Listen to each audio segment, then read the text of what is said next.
Sports podcast.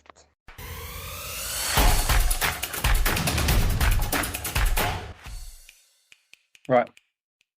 Well, I'm not doing a Matt intro, so we might as well just get started. Welcome to the All Sports. Welcome to the All Sports podcast. No, Matt can just edit it in, because hopefully he'll be here at some point. Does that feel wrong? Do you want me to do it? I kind of need you to do it. I can't get into. No. Okay. Right. I don't know if I can take this seriously enough to get this out without laughing. Feel like time you just can't laugh. Right. Welcome to the All Sports podcast with myself, James, Joel, and Femi. This week we're going to be covering a few different sports off. It's probably the biggest sporting weekend we've had in terms of variety. So FA Cup football, we've got a bit of live golf. We've obviously got the Superbowl. So yeah, we'll start with some FA Cup. Probably the biggest giant killing if you want to start at Plymouth Liverpool. Yeah, definitely the biggest team to go out, and yeah, knocked out by a team who have been really poor this season as well. So it was a big shock. I feel like it's a big shock on paper, but if you look at the team that they put out, Liverpool, there was not just a huge amount of rotation, but the players that they have played, that they did play, are in like terrible form. Like they just couldn't get anything going, and it was one of those games that was like, okay, this is probably going to go pretty wrong for Liverpool. But I don't think they're massively going to mind it. They haven't got the squad depth to compete on 4 competitions this year, so they wouldn't want to go out. But I don't think it's the worst thing ever. Yeah, probably not. I mean, to be fair, I was hearing shouts about doing the quadruple for Liverpool, but I'd probably say it was a fairly good game, to be fair. Chances both sides. Plymouth put on a decent shift. Close chances as well. But, I mean, for the most part, I'll probably say Liverpool probably bottled that one because they had some really open chances to score early on and also towards the end as well.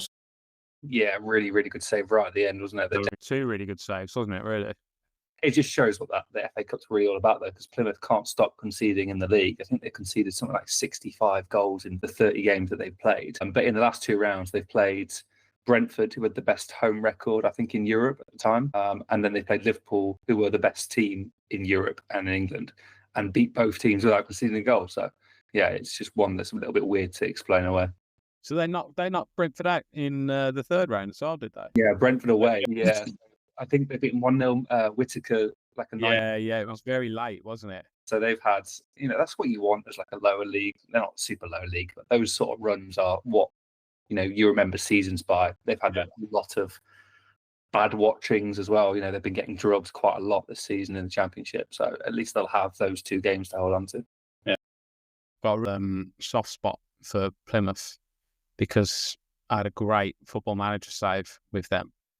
As all great soft spots come from. A Football Manager saving 10 years ago, you'll always think fondly of them. Yeah. They've got City now in the next round, so it might spell the end. But again, a really good day out for them. And I don't know sort of what their finance levels are like, but is it a money spinner for them at that level? Yeah, that level, I don't know. I mean, they're bottom of the Championship, so yeah, they'll have like budget as well, won't they? They've got. I think I heard this actually over the weekend because they were talking about Rooney, or somebody was, and I think they've got the 2nd lowest wage budget in the Championships. Yeah, probably is a decent money spinner. That wouldn't surprise me. They've got this new manager in as well, who those are 2 big cup wins. I saw when you got hired, it was like a video the social media team put out this next motivation that he was doing, and you could just tell the players are straight away connected with the man. Him, is it? Yeah, I saw that video as well. So he's definitely got charisma. I think players over there are probably excited to be around him as well. But at this stage of the season, more likely than not, they're probably planning for League One rather than looking to stay up. I think they're quite a few points off the relegation zone, so pretty hard task. They're making a bit of a comeback of it. They're only 4 points off Hull in 21st. But there's teams around them. So obviously Derby they're about to hire Blackburn's manager today. Yeah. So they'd make a bit of a charge out there. And Luton have just been in free fall. So there's not, I can't call who's going to go down from that league. Anyone can go on a bit of a run and get out of it. True, sir. Who did Luton get after Edwards left? Good question, because Rob Edwards has been touted for the Derby job. And I was like, he seems like he just sort of fell out of football a little bit. Like falling out of the Premier League into the Championship, he just seemed to have lost his passion for it. Mhm. Luton hired the Wickham manager, Bloomfield, didn't they? All right. So you would expect them to have bounced back, but yeah, they're second bottom. So that league is going to be sort of anyone goes on a bit of a run could find themselves out of there. Yeah. The weird thing is you think about teams going down from the Championship to the League One afterwards. You're like, oh yeah, you can rebuild, go again. But the standard of teams in League One, like some of the big names in there, it's quite a difficult league to get out of. This year, obviously, you've got Birmingham running away with it. Wickham come from nowhere, but you've got Wrexham who are just throwing 15 grand a week at Jay Rodriguez to come play League One football.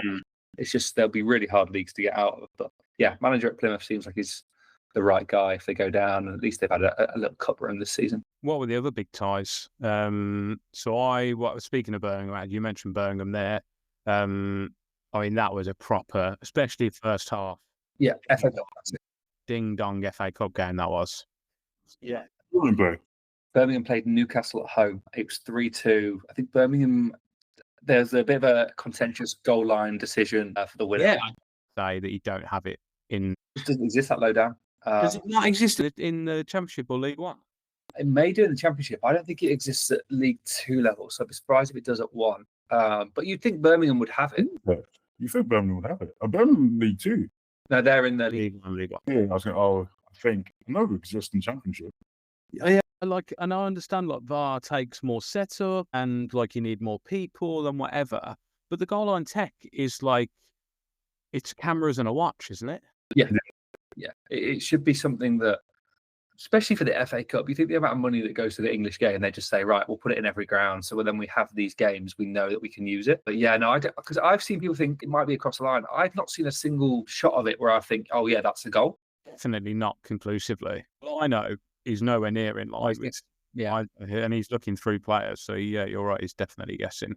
But yeah, proper classic game. So sort of, it's nice to be reminded of why the FA Cup is what it is. So yeah. From that behalf. When the draw was made, I think it had all the hallmarks of a really good cup tie. Like obviously Birmingham have got real momentum with the new ownership, so they're just gagging for big nights basically, and for that to be 5:30 on a Saturday, they're always going to be well and truly up for it. Newcastle always travel in big numbers, so it was always going to be a really good game, and capped off by an unbelievable strike from Iwata. Yeah, like that is good enough to grace any game of football. It's the maddest thing is that when it first bounces, he's not in the picture.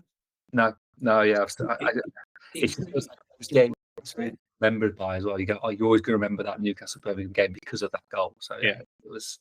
But speaking of good goals and sort of ways to open the weekend, the Leyton Orient versus City game. 45 yards out. Wasn't it? Yeah, sorry. It was an own goal, wasn't it? Yeah, it was an own goal. He did cross. So Jamie Donnelly's obviously on loan from Spurs. He's only about 19, and he was saying in the press he's going to hurt City and all this stuff. And to do that from 45 yards is pretty special. There's a clip of him in either a Spurs academy game or a Premier League 2 game scoring a very similar goal. I actually think it's a skill that people should be looking at more. The way that goalkeepers play consistently on the edge of the box. Like if you have the ability to hit that flat, quick shot from there, you're going to catch more keepers out than you think. If you miss it, you look absolutely stupid. With your managers shouting on the sidelines, like, why would you make that decision? Charlie Adam was the one, wasn't it? He used to Yeah, I think there's opportunities there, because if you think you're playing a team who are going to do that, your keeper won't be in position to sweep because he'll be too concerned about that shot coming in. I just think it might be something you see a bit more. Just that flat trajectory is something that a few more players seem to have in their locker now. But yeah, obviously City looked a bit ropey for 60 odd minutes. Their new signing went off after 10 minutes, I think. Nico minutes. Who's that? Gonzalez. 40. I'm really interested to see how their January business goes. I think there is some real gambles in there. There's expensive gambles as well. Marmouche, I've seen play a few games and he looks like raw, but he doesn't seem to fit in the way the City want to play. And then obviously the 18-year-old that had a bit of a nightmare start against Chelsea, another 45 million euros. And then they've signed that Brazilian centre-half, Nico, who didn't look great against Leyton Orient. So, yeah, I wonder how they'll finish. And then what are the Premier League clubs? The big bounce back was Brighton, who obviously got thumped last week by Forest. They need that, I feel like. And then, to beat Chelsea 2-1 in the Cup just seems like a nice stop and go again, but it's a good refresher for them. They are a good team, and to get beat by anybody 7-0 has got to knock some confidence out of them. Did you hear that he burned the tactical plan in front of the team for the Forest game in front of them the Monday afterwards? He set fire to it in the team meeting in order to draw a line underneath the result. Very extra. Yeah. I completely forgotten his name. He's not Glasner, is he? That's Palace. Fabian Hertz. Yeah. I mean, completely showing his age there. The youngest Premier League manager. I love going back to Warnock times. That's something that Steve Warnock would do. And then probably the biggest policing tie of the weekend, Leeds Millwall, which was on paper. I just don't know how they were ever going to go we've got Millwall coming to town, correct? But I think there's a bit of an element, the same as Liverpool, that Leeds are focusing on their league. They rotated. They still look better than Millwall in places, I'd say. But I think the fans are probably going to be more annoyed than the club is about that one. Yeah, that was one that always had to be a midday Saturday, isn't it? Yeah, I'm surprised it wasn't on 10 a.m. Just get them out of bed, get them in the ground, push them out. But good FA Cup. But like we were just saying before, the draw for the next round doesn't look too inspiring. I think we're going to see our top teams now competing in the last few rounds. Don't know what the lowest rated team is left. Obviously, we've got games going on now. Yeah, I had it up just now. That might be the lowest rated in the Championship. Yeah, I don't think there's anyone lower than that, is there? Yeah, it depends if Exeter or Doncaster. Yeah, there's still games to be played, so it's hard. Yeah, so Exeter are playing Palace, are they? Or they've got Forest at home. Palace is playing against Doncaster right now, so they'll be finished by today. Palace are winning 1-0. Yeah, I can't really see upsets there, to be honest. Yeah, I know. Chesterfield smashed Doncaster on Thursday as well, so they can't be that good. Going to be struggling against Palace if they're getting smashed by Chesterfield, I would think. It's outrageous. I think that does it for football. Obviously, we've got quite a big weekend coming up. First of the knockout games, so City, Real Madrid is obviously the eye catcher there. So it's the first time to see this early new stage in progress. I'd say these elimination games to have a round of this sort of caliber already. It's quite exciting. Yeah, and like you say, some big games. Who else is there? There's Sporting Dortmund, Juve, PSV tomorrow as well. Yeah. Any predictions for City, Madrid? I think I'd have to go Madrid on the basis they've got Mbappe, Bellingham, Vinicius all sort of playing together and playing well, and City, they're in this sort of weird in between stage. Yeah, do really well to get past them. Yeah, I think so as well. I think that's just too much for City at the moment. I think if Real Madrid get a couple of goals, I think City won't be able to mentally put it back. I think they've been really struggling when they've conceded goals this season to kind of reset and go again. So I don't really feel like they believe there's tons of goals in the side. If Haaland's scoring, then they're not really scoring it at the moment. This season in general, I would say. Yeah, I agree. Everyone's expecting Haaland to pop up with goals, but they haven't got the Alvarez which they had before of sort of change it up a bit. And then you're missing Foden's 20-odd Premier League goals from last season. So, I just think Real Madrid actually top of La Liga. I just can't see them not beating Man City, but it'll be one of those games where you've still got really good players on both sides of the pitch, so anything could happen. Right, I think that covers football. What else have we got? Should we do Super Bowl now? Come on then, Femi. Yeah, I did. Heartbreaking, man. Honestly, heartbreaking. Possibly the worst game for Mahomes to have the worst day for Mahomes to have his worst game. He was shocking all around. I think the whole team really. Your star players, DeAndre Hopkins, he's dropping the pass, and that could have really changed momentum at the time. Travis Kelce as well, dropped the pass, I think, twice or so, which obviously impacted the way they played, move forward. But I mean, you've got to credit the defense for the Eagles, the way it was brilliant. They blitzed all through the game, and they just completely swamped it. It was similar to the Super Bowl when Mahomes faced Brady. And I know he was on commentary. I know he was smiling. Obviously, the week prior, with people putting Mahomes in the GOAT conversation. Oh yeah, what people were they, Femi? So I know he was having a field day on that one. And he was probably trying to be neutral. deep down inside, he was enjoying it. He was having the best time out of it. Yeah. So that shows how much those front four just dominated that line. That they didn't need to. They sacked him 6 times. The Chiefs' offensive line was horrendous. Like, honestly. I watched it last night, but I saw a bit of analysis this morning where there's one blitz where Sweat gets through and sacks Mahomes, and it's Kelsey trying to hold Sweat. Kelsey's a big guy, but he's not holding up defensive sizes of 6'6". I ain't got a chance. You know, I don't know, man. Like Kelsey is, you know, I get where you're coming from, but Kelsey, he's a big lad, and you know what I mean. He shrugged him off like he wasn't there. Yeah. No. Yeah, Saquon Barkley had something similar as well on the other side, where he actually held off the defender. So I think it was one of those games where everything that could go wrong went wrong for Chiefs. Just they got outperformed, outcoached as well. Spags, you know, on the defensive side, you see frustration on the line. He was fuming. You know, and they made some, you know, defense, you know, some massive errors as well. For a team who've been to a Super Bowl, you know, 4 times in the last 5 years, like you think they have so much experience, you know, to be able to face. What is it? He did 4 times 5 years, like 5 times in 4 years. Yeah, I mean it's 5 times in 6 years. 7 years, 5 times 7 years. So like for a team, you know, to you literally play with zero composure, make penalties, silly mistakes as well. It was poor and disappointing to see as well. Do you not think it all derived from the poor start though? Because poor start there, they're jumping the gun early on defensive plays. I think they're like, we're not going to get through these this line. We're going to have to do something differently. And what you mentioned earlier about the drop catches, the times they were happening were like worst case scenarios. They were just getting 1, 2, third down so quickly. I think by the halftime they've been on the pitch for about 6 minutes. Like they just weren't seeing any of the ball. Yeah, and I think what was it? Eagles had the ball for about 15 minutes at one point, and it's heading into half. Mahomes struggled, you know, he struggled massively, and he just wasn't hitting enough time to throw the ball. And a lot of successful throws eventually were the ones where he had to literally make a quick decision. You know, when he gets the ball, literally throws it, and then, you know, they're on the back foot anyway. And to be fair, we've seen Mahomes have slow starts as well. We've seen him struggle and come back from literally 10 points deficit. In the last 2 Super Bowl wins, it was literally a 10-point deficit, and he still won. And he's not the sort of player you count out. Yeah, he's that sort of player, you know, you'd back. He's clutch.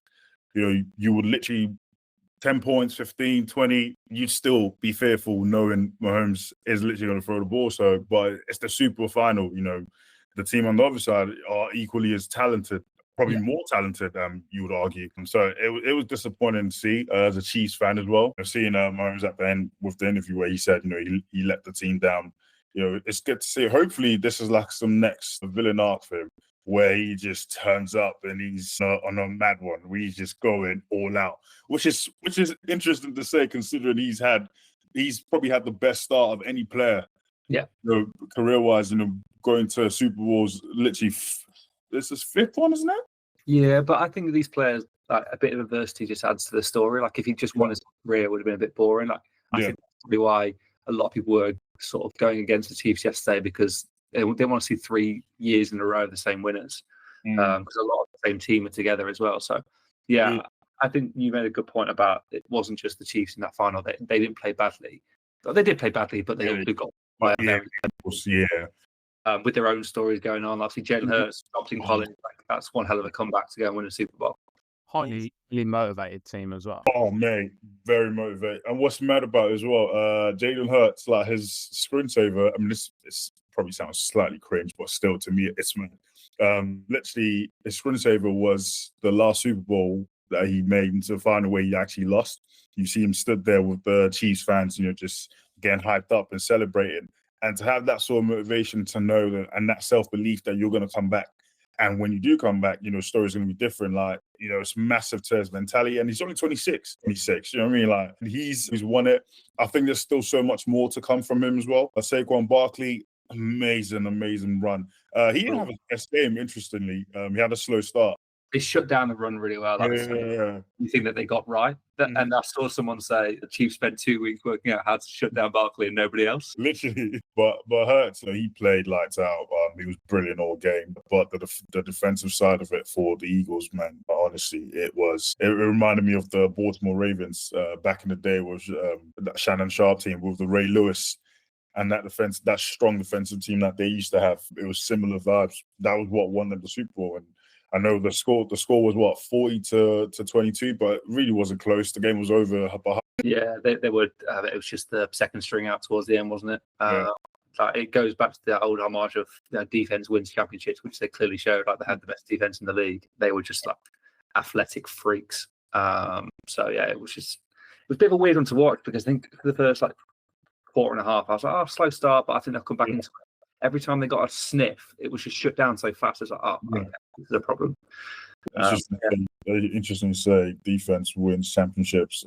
Obviously, that was what what's his name, the Mavs GM. That was a statement he made after making the Luka Doncic trade. And he's now injured. He's best players for a 30-year-old. How old? He's quite a bit older than. Yeah, I think about 32, and injury prone as well. So it's like, there you go. You can see there's a bit of the Lakers he hasn't made his debut yet for the Lakers. No, not yet. Tonight, I might even stay up to watch that, actually, just because you just know he's coming with vengeance. Like, he is on one. We spoke to Rick Carlisle the previous game when they played. What was it? We spoke to Luka anyway. The opposition coach spoke to Luka in the previous game, like, "Oh, good luck." And Luka literally said to him, "You're lucky I'm not playing tonight." Yeah, he's supremely confident. Like, he's really on one. And for a player just coming back from injury as well, you think he'd want to take his time, slow down the pace, just ease himself in. But he is on smoke, and I'm excited to see it. I'm not a massive Lakers fan. I know I've got the jersey, more of a LeBron fan, but I'll be rooting for the Lakers, that's for sure, heading into the playoffs. Yeah, fair. Well, I think someone's going to have a bit of a chip on his shoulder and might be just charging through everybody at this rate. So it'll be good to watch anyway. James didn't talk about his Twickenham adventure. Oh, no. I'm good at the start, but I felt it was important to have you here for rugby. Yeah. The rugby. Well, then into the Six Nations then. Yeah. I'm not a big rugby fan, but, watching England play France are a really good team. Really good team. Like, old machine. Like, these lot were literally passing the ball with so much ease. But then watching England play, who's the kicker? I don't know his name, but he had a poor game. Marcus Smith. Yeah, he had a really poor game. He snatched at a couple, and then I think his technique went and he couldn't get it back. But then he handed the tee over to someone equally as competent. So it's good that they've got those options, that they've got other kickers that they could fall on, because actually we needed those last 2 points at the end to make it a 1-point win. I heard the commentators say something about the number 10. Is it like standard for whoever's wearing the 10 to take the, Traditionally. So you get some teams like actually France, where Thomas Ramos is 15 and he also kicks. But usually it's the fullback or the fly half, so the 10 or the 15. But yeah, I thought it was raining particularly, but the first half, wasn't there, where Dupont mishandled? He did, and also Damien Penaud did, and they are two of the most skillful players that have ever played rugby. But I think, the weather sometimes is a great leveler in all sports. What that looks like when you play rugby at level 4, 5, 6, and 7 is the ball goes into a muddy pile and stops. Whereas at their level, on the pitches they play at, it just skids on. So the ball's slipping and sliding, skidding on the pitch. Either way, you don't have a lot of control. So it could have gone both ways. Fortunately, it fell to England. It's not easy to score 4 tries against France, whatever the weather. So that was quite impressive that they managed to do that. By all accounts as well, the atmosphere at Twickenham was absolutely rocking, and it seems like there's some good home support, despite the fact that England's form hasn't been too great over the last year, 18 months. I was listening on the radio, and I think Matt Dawson was on comps, and he could smell it. He was like, France don't like this, like first half, midway, like 3/4 of the way through the first half, he was saying, like, France are making errors they don't usually make. this isn't the France side that we've been seeing over the last couple of years, and England have to capitalise. England will be licking their lips, I think he said, that seeing some of the things that the French team are doing, like not just those like obvious handling errors, but some of the more subtle things as well that they just weren't executing on. Yeah, I did think at halftime the team talk was going to be like, you've got an opportunity here to be the form team in world rugby, and it's a great opportunity, and success comes when opportunity meets talent. So England had the right players on the pitch to do that. I think since Maro Toje's come in as captain, he's led incredibly well. A nod to the Nigerian Britain. He's led incredibly well. It also means that we're playing players not just because they're captain, but because they're the informed player, which is what's happened with the former captain's position. However, the former captain, Jamie George, came on and had an absolute blinder as well. And I think it's pretty much guaranteed to start the next few games too, based on how he played. But yeah, Marcus Smith, so we spoke about him last week. He played in the number 15 jersey as fullback. And I actually think as a fullback, he played fairly well. He had the ball stripped from him once, and he also missed his kick. Aside from that, he did a fairly good job as a defensive 15 and positionally. But the number 10 that came in, Finn Smith, had a really great game, probably the best I've seen him play. And he teamed up well with his Northampton teammates, and they won the Premiership last year. So getting the core of the England side from Northampton has meant that they were really clicking. So Alex Mitchell, who was the number 9, his pass distribution was fantastic, and they just looked in sync. Him to Finn Smith, who was playing at number 10 outside him, and then Tommy Freeman on one wing and Ollie Slightholme on the other. So they had a really strong core of Northampton players that were all linking up really well together, and it showed that they played together every single week. Benefits of consistency. Yeah, definitely. And speaking of consistency, another team that's been playing more all together because they mainly play for Benetton is the Italian side, who turned over Wales. We spoke about it last week as a possibility, and they managed to get the victory that they deserved. Wales's poor run continues, and they just keep getting worse. I don't see them getting better any game. You don't see that they're putting any building blocks in place. Not sure how long Warren Gatland can hold on to his position as the coach, because I don't think they'll now win any games in the Six Nation. I think only Italy was their only chance. They're currently 14 games without a win, 14 losses on the bounce. Wales are. I know, you hark back to the days. In fact, they won the Grand Slam. So 6 years ago, they won the Grand Slam. They beat everyone in 2019. Warren Gatland leaves, as do many of their senior players, and many of their senior players retire. And I said about this Welsh region thing previously, where they have the salary cap and contracted to the regions, and they can't play outside, or they don't get picked for Wales. And all of these things have culminated in them just getting worse and worse. So I don't know how they turn the corner from this. Usually takes a big player or a generational coach or something like that, doesn't it, to kind of stop these kind of rots. 14 losses on the spin, that is bad, isn't it? For what are considered a tier 1 nation, so probably a top 7 or 8 nation in the world, to have lost 14, you're playing teams that are outside the top tier and losing to them as well consistently. And then Ireland are well in the driving seat, aren't they, with 2 wins?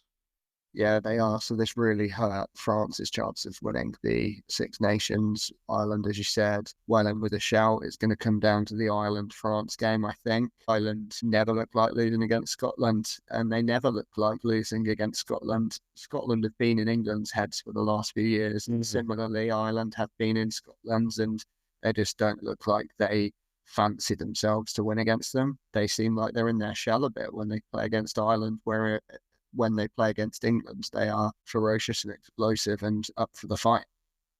With the Six Nations, how's a winner determined? Obviously, there isn't a final or semi-final. No, it's just a league table, round robin. Everyone plays each other, and they rotate home and away fixtures each year. So yeah, it's just done in the league table, 5 points for a win and 4 points with a bonus point for 4 tries, and then 4 points for a win with no bonus point. So you could realistically be going into your last game having already won. Yeah. So you could lose on the day and still lift the trophy. It's a bit annoying. It's a round robin tournament for you. But nah, yeah. But it was really good. Enjoyed it. Seeing. In essence, is the that's the English Premier League, isn't it? In football. Well, yeah, but you play everyone twice, home and away. Yeah. True. And You can lose more games than the team in second place and still win the league. can you draw in rugby? But I don't think it happens very often, does it? Because of the point scoring system. If it was 1 point for a kick and 2 points for a try, it would be more likely. And there's no. No overtime. I mean, once play goes into 40 or 80 minutes, you get the clock's on dead in essence. So the next time the ball goes out of play, it's over. So yeah, and I think we saw that against, funnily enough, the England-Ireland game that I was at last year at Twickenham, and then this game that James was at this week for France, won with the last few plays of the game. The team in possession, which was England both times. This year they managed to pretty much go down the other end of the field and get a try. And last year it was Marcus Smith's drop goal that won it with the last kick of the game.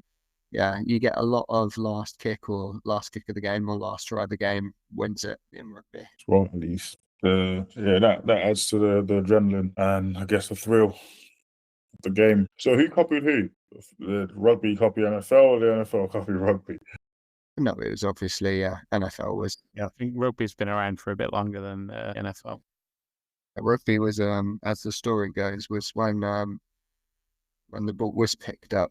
Picked up in the middle of a traditional English football game. But yeah, I think NFL is probably about 120 years younger. I mean, less concussions. Yeah, the concussion thing's interesting because they've done a lot to sort of address it and to try and monitor it over the last few years. Traumatic brain injury, of course, TBI. Yeah, it's changing like the tackle height and stuff at amateur level. It actually doesn't help because most people that get concussion at amateur level, they do it from going head to knee or head to hip. So bringing their tackle height lower doesn't actually help. It only helps in the professional game where their head-on-head collisions are more common and more severe. So yeah, it's almost like 2 different games and 2 different outcomes in what they've tried to do with the head injury stuff. And I think they've sort of wheeled it back a little bit and aren't pursuing the tackle height as strictly as they were last year. But yeah, definitely a lot less concussions because of the tackle height, because you don't tackle above the shoulder. Okay. More cauliflower ears there. More cauliflower is. Listen, never get into a fight or an argument with a man with a cauliflower head. Yeah, that's the mantra of my life, but or a drinking competition. So exactly nothing. Never gets anything with them. Right, how are we on sports? Anything else to cover? Did the big ones. The big one's great. All right, that will do us for today then. Bit of a fragmented episode, but thanks for joining in. If you've lasted till the end, then like and subscribe on Spotify and YouTube. And you can contact us at allsportspods@gmail.com. And we will catch you on the next one. Cheers. Cheers, guys. Cheers.